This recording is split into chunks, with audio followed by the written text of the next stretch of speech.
आणखी एक महत्त्वाची बातमी, सैफच्या घरी चोर शिरला असं विरोधक म्हणाले, तर कायदा आणि सुव्यवस्था या ठिकाणी अजित पवारांनी या संदर्भातला निशाणा विरोधकांवर साधलेला आहे। आपण पाहतोय सैफच्या घरी हा चोर शिरला, विरोधक म्हणाले कायदा आणि सुव्यवस्था ढासळली, यावरून अजितदादांनी हा निशाणा विरोधकांवर साधलाय। आता कितीतरी तारखेला 16 का काहीतरी तारखेला एक सिनेस्टार आहे, त्याच्यामध्ये सैफ अली, त्याच्या घरामध्ये एक चोरटा शिरलेला होता आणि तिथं हल्ला झाला, त्याला तिथं जखम झाली। काही काहींनी स्टेटमेंट करून टाकली, मुंबईची कायदा सुव्यवस्था ढासळली। आता एका घरात एक चोरटा शिरला की लगेच कायदा सुव्यवस्था ढासळली, हे होता कामा नयेच।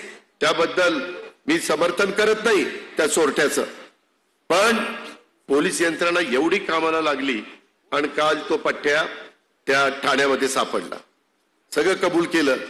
कुठला 8 महिन्यापूर्वी बांगलादेश सोडून इकडं कलकत्त्याला आला, कलकत्त्यावरून मुंबईचं बरंच ऐकलं होतं म्हणून जीवाची मुंबई करायला मुंबईत आला, हाऊस कीपिंगचं काम केलं।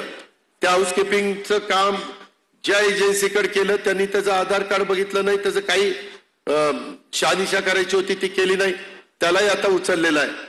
त्याच्यामुळं तिथनं आल्यानंतर इकडं तिकडं फिरत होता आणि सगळे दागेदोरे पोलिसांनी काढले आणि तो आता सापडलेला आहे।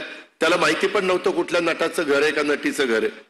ते आपला एक त्यांनी कुणीतरी त्याला सांगितलं होतं इथं सगळे श्रीमंत लोक राहतात आणि त्याच्यामुळे तो तिकडे गेला आणि त्याला एक डग दिसला आणि त्या डग मधनं तो आत शिरला, असं ते सगळं आहे।